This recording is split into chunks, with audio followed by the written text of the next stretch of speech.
All right, Greg, we are back, and I want to talk a little bit about the hottest of hot news, the hottest of hot takes in the NFL right now. Odell Beckham in this weird situation with the Cleveland Browns. I'm going to tell you that I genuinely believe, despite all of the rumors that we're hearing, all of the talk that Odell could be moving to another team, that he's begging opposing teams to come trade for him, a la Eric Berry so many years ago with the Cowboys, that the best move for Odell is to remain with the Cleveland Browns. And I think this is true for a couple of reasons. One, first of all, he's not having a bad year. There's this talk that Odell Beckham Jr. is suffering through this incredibly terrible season in Cleveland, and that things are never going to be right with him again. He will never be a superstar again. He's basically, James Thrash at this point. He's on pace to catch 73 passes for over 1,000 yards. It's a very good season. Borderline Pro Bowl numbers. Now, I know we're having a lot of wide receivers have had big seasons this year, so 73 and 1,000 yards probably doesn't make it. But those are borderline Pro Bowl numbers. Also, one of the better seasons that any wide receiver in Cleveland Browns history has had in quite some time. And so there's the other thing. Two, this team is just going to get better and better and better. If we believe this sports hernia nonsense, which I think is a little bit of an excuse, to be honest with you, but if we believe this, then there's no reason to think that Beckham's not going to be back stronger than ever next year. He'll be more athletic, quicker. He'll have his burst back, and he will now have the benefit of having a season under his belt with Baker Mayfield. I think that missing these OTAs and the fact that he didn't practice much in training camp really hampered the production this year. This isn't a guy who is going to skip time in year 6 of his career with the New York Giants, and he knows that, look, me and Eli have played together for 5 seasons. We know what each other is thinking. We know what each other is going to do. This time isn't going to hurt anything. Beckham missed incredibly valuable developmental time in terms of building a rapport with his quarterback when he wasn't there working out with Mayfield and OTAs and stuff like that. That is going to come in time. And point 3 is that, and I want you to rebut all of these, Gregory. Point 3 is that he's on that cusp of becoming the more trouble than he's worth diva wide receiver. He is not far off from teams wondering, is it worth it to bring Odell Beckham in? And once you get that label, it's really, really tough to shake. Yes, that's 100% accurate, and that is... We'll take a quick break. No, you keep doing this. My thing with Odell is I think he's in a situation with a quarterback who loves to speak his mind in Baker Mayfield, and I think that causes an issue.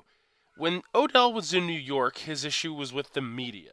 The way the media covered him, the way the media made everything about Odell Beckham Jr. front page news. But you never really heard teammates or anyone really say anything about the situation or about what's going on. Any of the issues with, off the field stuff, with the weird pizza box video, with the boat trip, the weird on-field antics that would go back and forth. You never really heard teammates say things. And then there's this weird situation this week with the sports hernia stuff from Baker.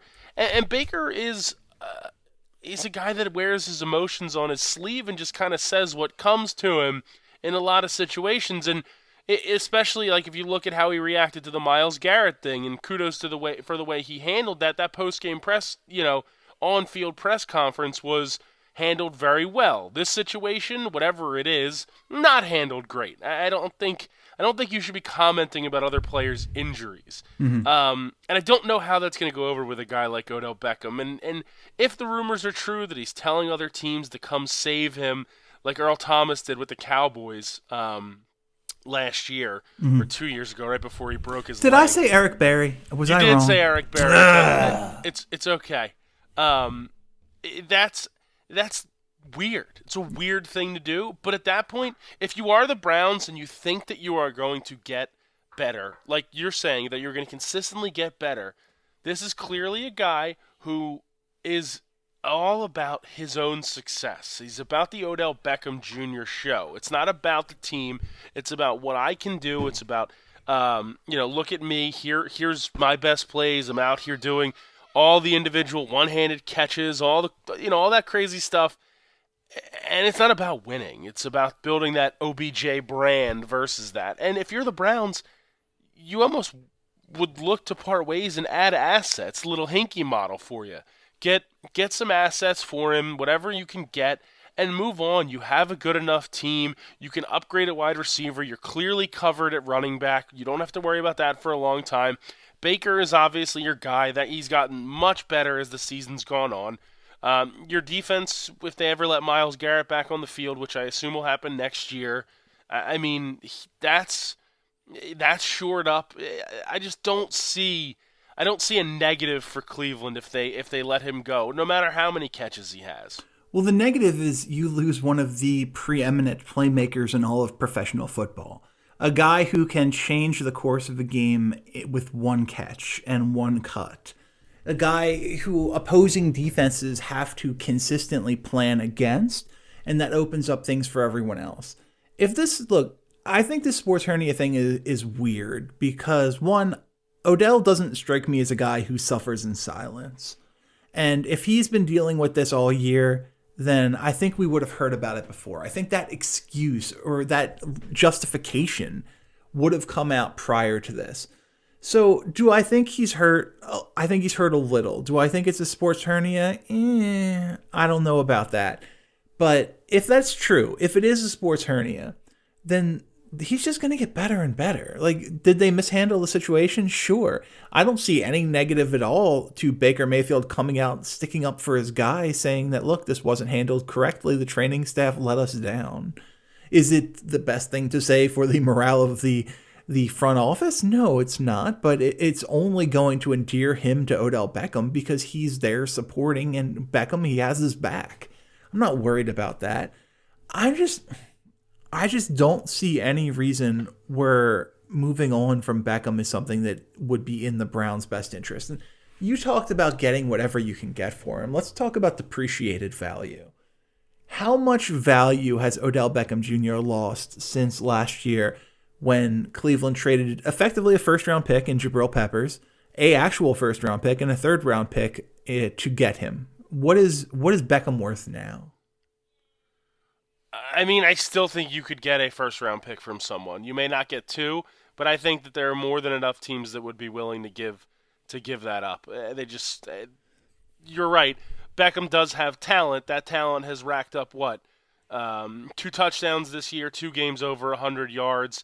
I mean, we're talking. Let's look at some names that have more TDs than OBJ this year. You can't play that game. Why can't we play that game? Taylor Gabriel. Alshon Jeffrey. Alshon Jeffrey's a superstar. Oh, is he? Yeah. He's a big guy. Nelson Aguilar has more touchdowns this year than Odell Beckham Jr. Nelson Aguilar is a game breaker who changed completely when he was allowed to go back to his natural position of the slot, and I would argue well worth the first-round pick the Eagles used on him. I'm sure. Miles Boykin, I don't even know who that is. He has the same number. Miles Boykin has the same number of touchdowns. A big athletic wide receiver from Notre Dame. Sure. John Ross scored 2 touchdowns in like the first week of the season, and he still has more touchdowns than. And then he missed like 9 games, and he still has more touchdowns than Odell Beckham. So, as for as talented as he is, and as dynamic as he is, and the being a preeminent playmaker as you described, he hasn't done it in Cleveland. And I know that he gets the most focus because he's their number 1 wide receiver, but number 1 guys still put up touchdowns. It still happens. Guys get double covered. Guys get matched up with the best corner every single week. You're talking about the guys who lead the league in that touchdown stat. Guys like Kenny Golladay, who's had third-string quarterbacks throwing to him. Chris Godwin, who has what's his name? Jameis Winston throwing to him. He's got a mirror image of a 25-year-old Peyton Manning. Of course.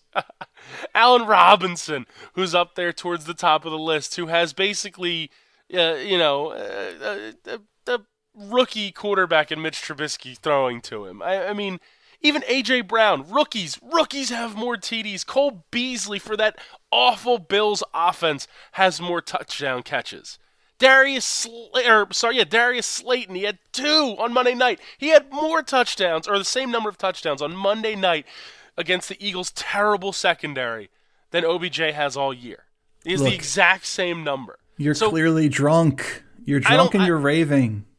I don't think so. I think the thing is with Odell Beckham is we have this portrayal of how good he is because of a one-handed weird layback touchdown catch that happened in his rookie year, and it's been portrayed as he is some ultimate superstar, top-tier receiver.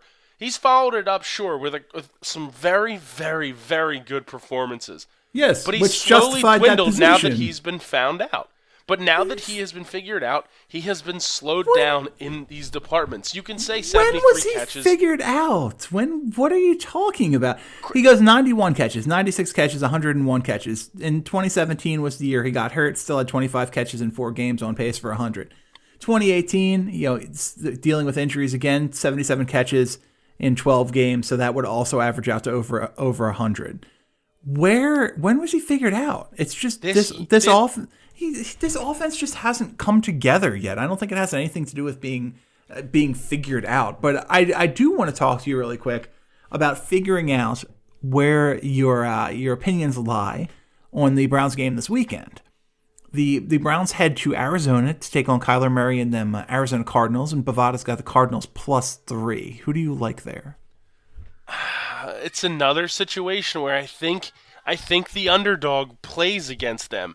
I said it last week when we talked about Cincinnati and Cleveland, that I liked Cincinnati in that game as the underdog. They ended up covering that game, and frankly had a chance to win it outright, despite the fact that I may have said don't release the pod because Andy Dalton stinks after that first quarter pick 6. Yes. But I think this Cardinals team still has a lot of fight in them. They have come together. Not the best of performances last week for Kyler against the Steelers defense, but one pick was at the end on the last drive of the game. I still like them. I still think at home it's a number they can definitely get under. And how about our Philadelphia Eagles, our wide receiver-less Philadelphia Eagles, who head to Washington, take on the Redskins? Bovada's got the Redskins +4.5. I mean, I have no idea anymore. I have no idea. When we talked on Sunday, I said there's no way. It's 2 weeks in a row. I said there's no way they don't cover against this team. Mm-hmm. And what did I say? What did I say? Do we remember? You said you were an idiot, Greg. Almost verbatim that I am an idiot. I really come out looking both smart and like an asshole in this story. But a correct person, because I am the idiot in this situation. They're just the most confusing team in all of football. It's embarrassing to only dress 3 wide receivers for a game, and you end the game with 1, and essentially your 40-year-old backup quarterback as the next man up. I love that story so much, and people aren't talking about it enough. Well, first of all, I didn't even realize that had happened before. Yeah. And McMahon had played wide receiver for the Lions. In Detroit, yeah. Had 2 catches. Unbelievable. Hilarious highlights to see him out there catching passes. I mean, just really, really impressive stuff. He also almost had a big 35-yard catch, but he got called for offensive pass interference, which I love. I love that as well.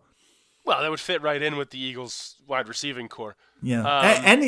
Little known fact, he is still faster than Alshon Jeffrey. Wouldn't surprise me. I don't know what this team does. I mean, you had some really good play from Boston Scott. How reliable is that going forward? Is that something that turns into anything? Why is it that all these teams can find these guys, these random running backs that just outperform and overperform with their draft stock and their draft positions? But the Eagles almost never get that guy. Corey Clement was a flash in the pan, nice thing. He's been hurt really since the Super Bowl. But they had a run of it, though. No, they had a run. From the Deuce Staley and Charlie Garner and Carell Buckhalter era. Sure, but not for a while, though. Yeah, and Westbrook too. Yeah. Yeah. post-Westbrook, it's been very tough at the running back position for the Eagles, and I can't figure out why. Which is why, again, this game in Washington terrifies me. It terrifies me as an Eagles fan that still holds out this weird hope that we can at least make the playoffs. And because the Cowboys apparently stink just as bad as we do, despite not having really any of their star players injured, we still have that opportunity. And Washington's a weird, feisty team. They hung around with Green Bay, who I don't know if they're actually as good as their record says, but they hung around with that team for almost the entire game, only losing by, 5, I think. You got to rattle that rookie quarterback Haskins early. You just have to. You have to get in his face early with the defense and try and put him a little bit on tilt and see if you could force him into a couple of mistakes and get up early and stay up early. Having to watch the Eagles drive down the field, down 7 to the Giants late on a Monday night was like the most agonizing stuff ever. Yeah. I'd almost have to lay the points yet again and just continue to get my money taken as an Eagles fan. Well, at least Costas Antetokounmpo isn't playing for the Washington Redskins this weekend.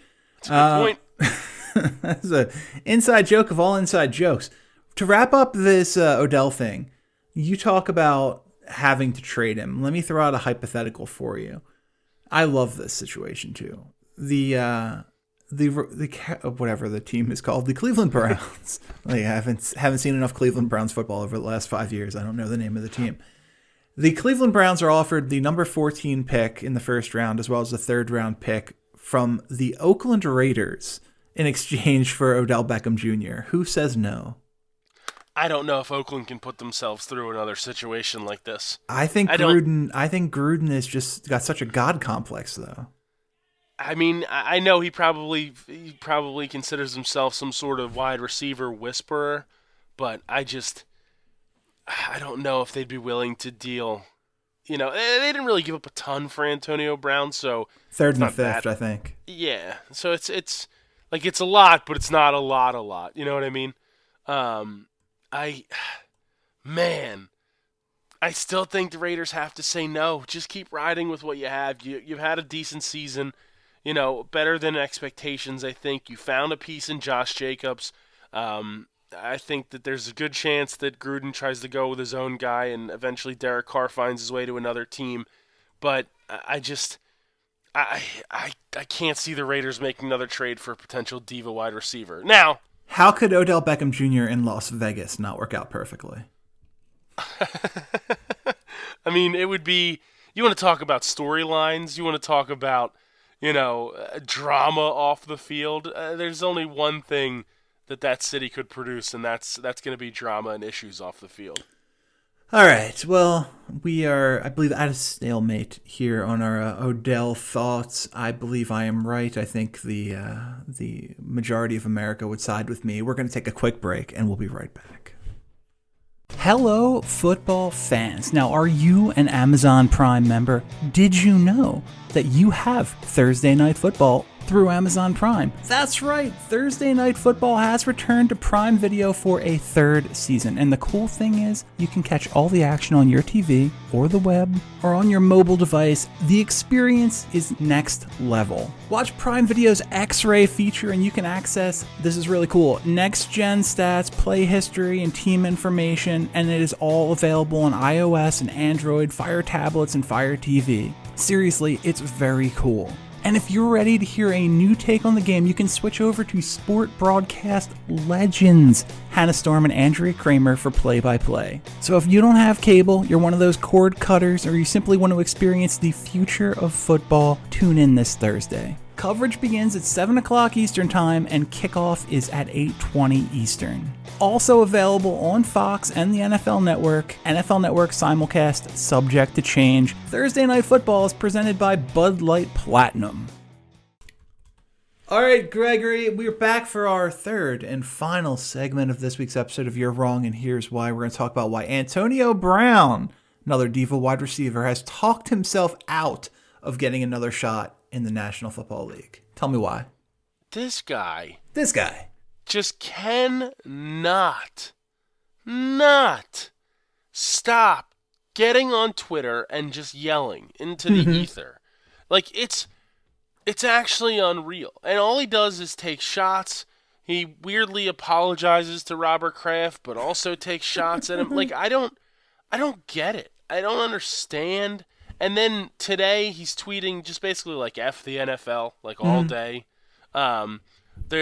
He's tweeting out like search statistics from Google about who the most searched person was in the United States in 2019, and it's like, dude, the reason you were that is not because of a good thing.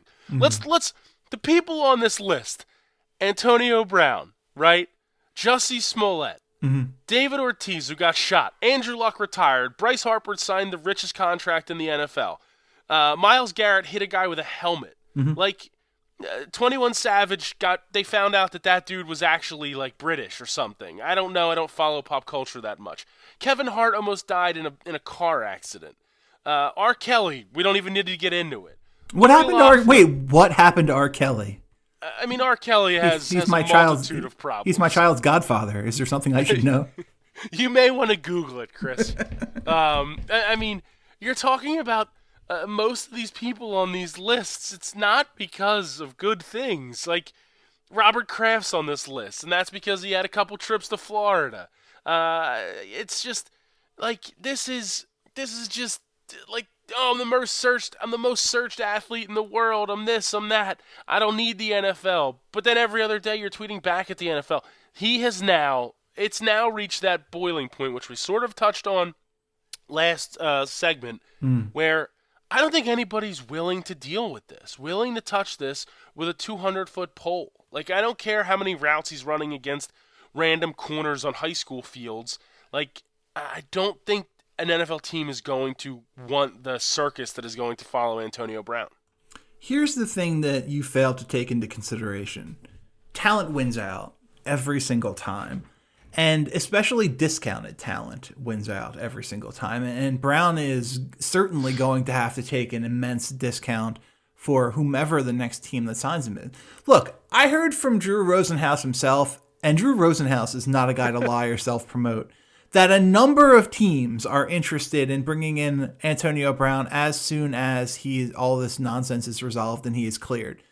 I think what the NFL is doing is very interesting because the NFL has kind of unofficially suspended him without actually having to suspend him by announcing that if he is signed, he could be placed on the commissioner's exempt list.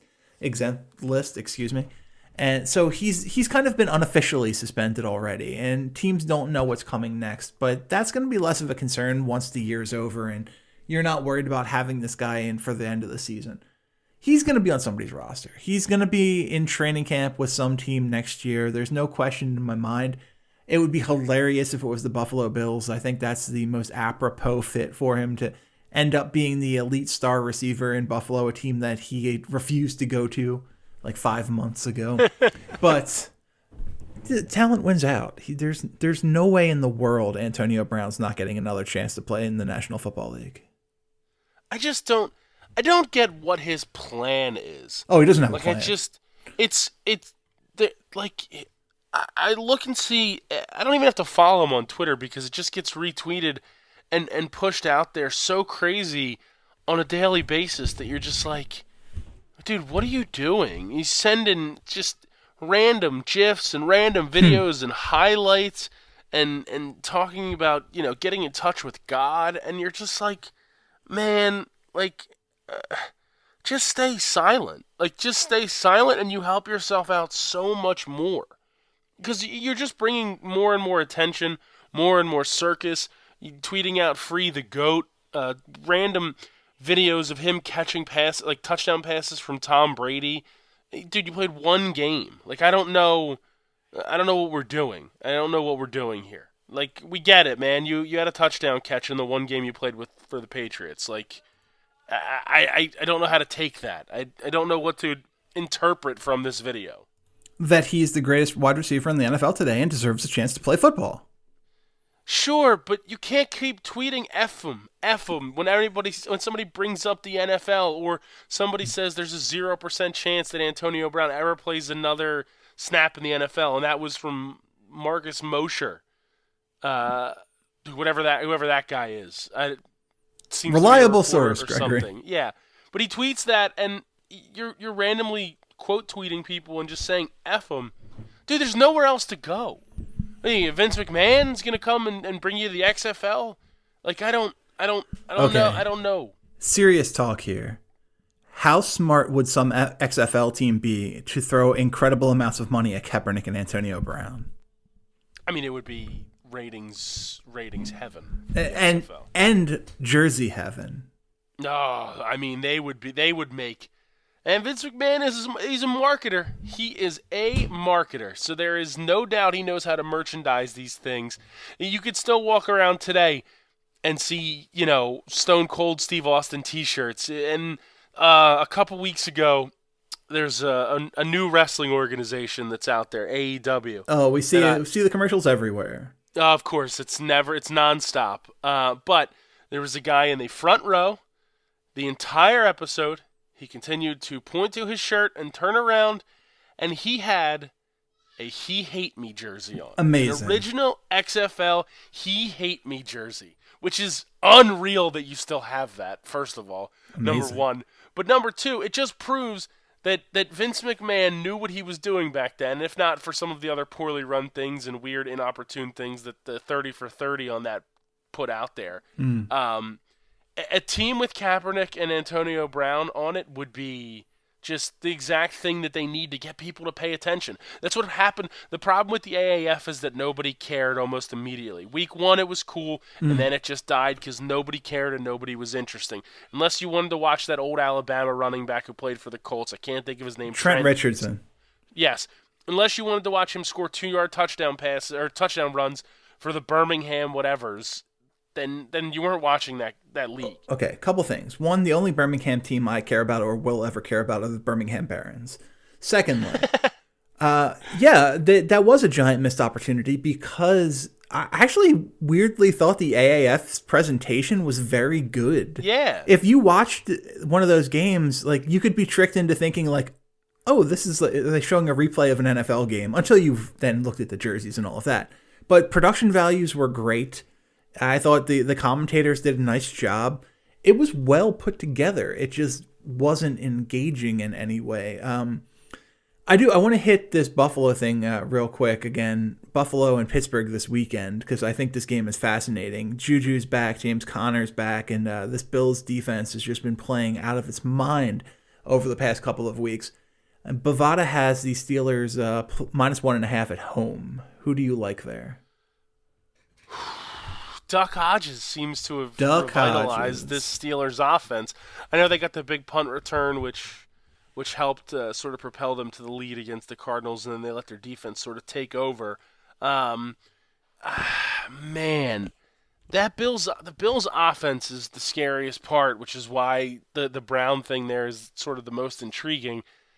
I kind of like the Steelers at home in that game.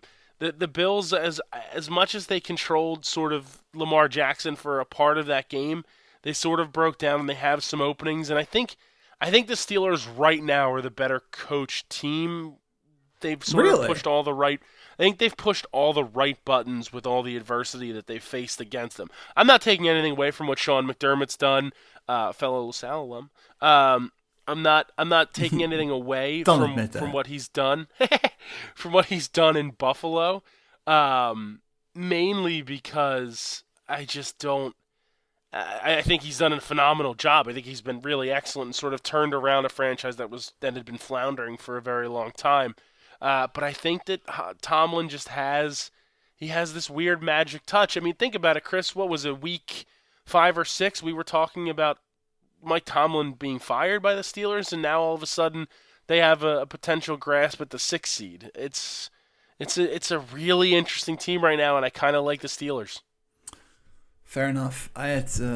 An unfortunate way to end the show, anything pro Pittsburgh, but I don't begrudge you your thoughts, however wrong they may be, Gregory. Look, it's been another fun week here at You're Wrong, and here's why. Talked about a lot, accomplished a lot. I nailed everything, 3-0 once again.